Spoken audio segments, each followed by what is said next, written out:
Good morning, good morning. I finished up on the last day. We had actually some really good success, even though I had upgraded to beef patties and eggs and everything. I actually lost some weight. We had, let's see, morning after, it was 154.9. We had some fluctuations always. Every time I was eating that, especially the sodium broth, it would go up for 2 hours. And I had fluctuations all the way back up to 154.8 after going down to 152.7. Uh, but this is just to show exactly, you are going to fluctuate through the day and all this stuff. But I like to do consistent weigh-ins in the morning when I'm looking at things. So I'm 151.8 and we started at 157. So I've lost 6 pounds so far. It's not so bad. And I actually did, since I'm ramping up calories, it's actually really nice when I'm seeing the scale still moving down. Now today it's time to introduce more food.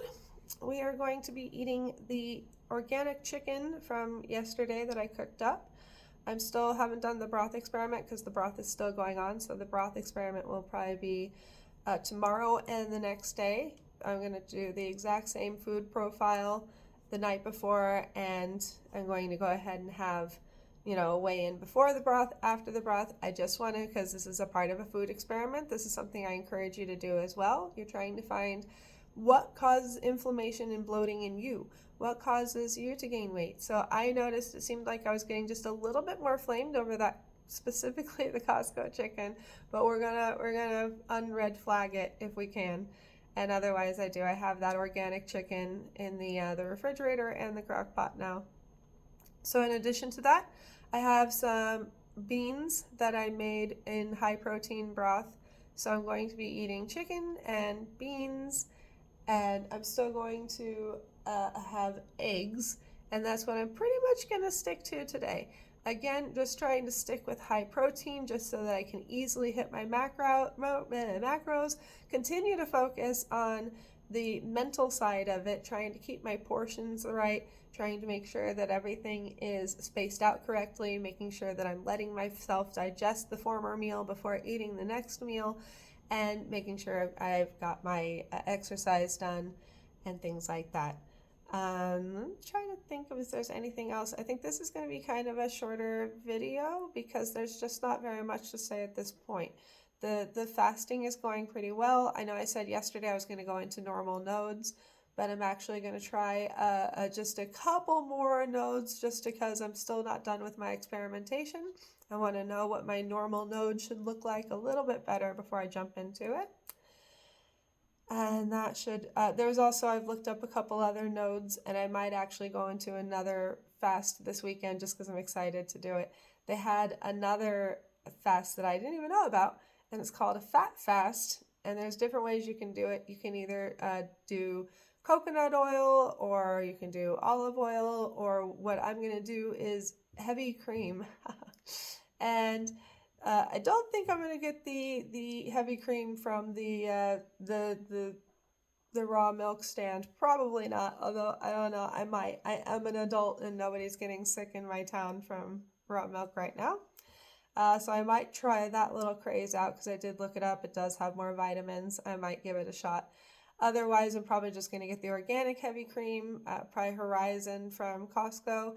And they have like 4 ounces for breakfast, 4 ounces for lunch, 4 ounces for dinner, which is 1,200 calories. But the high fat and low volume content can actually throw your body into ketosis even faster.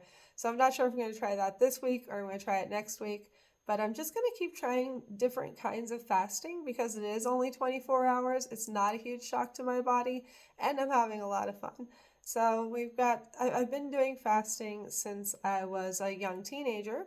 When I first learned about it, there was a physicist that I was friends with who would talk about how he would do fasting before the holidays and then after the holidays in order to be able to eat during the holidays. He, had a big Greek family. They like to eat, and he didn't want to gain any weight. So that was his technique. But I always used fasting as just, I would think of it as the fast. I would do the 24 hours or 48 hours or whatever length I was doing, and I'd go straight back to eating whatever I was eating before. And I always thought it was kind of pointless because you just gain the weight back. And years ago, I kind of went into more fasting groups and kind of looked into it and really discovered that it's not that way, and it's just so much more what I'm doing now, where it's a self exploration where you are eliminating foods to see exactly what they do to you, and you do actually see significant weight loss. I think 6 pounds in less than a week is actually not bad when you're not struggling, when you're learning, when you're doing all this stuff. And I don't even feel bored. I think that's another problem with a lot of diets. I felt stagnant and bored in them. Whereas this one is just like you kind of float along and you're doing your thing and you're learning and growing as you go. I really think this is a smooth way and transition into having a new mindset towards your body, towards food, and towards dieting in general. And it's really working for me. So I hope that this is working for you. We're going to try some more things that will probably help. Keeping up with anything that when I get anxiety, I'm going ahead and reactivating my parasympathetic system anytime I notice any kind of food anxiety. It turns out I have quite a few different kinds. I've noticed that there's just different things when it comes up to it, just even I was starting to have, like visions of carbs. And it's like I could just tell that my body just can't wait to get back to at least some carbs. And we will, we will, we will. But old me would be able to finish an entire box of Costco sized box of Cheez-Its in about 3 days. So we're not going back to those carbs. Cheers.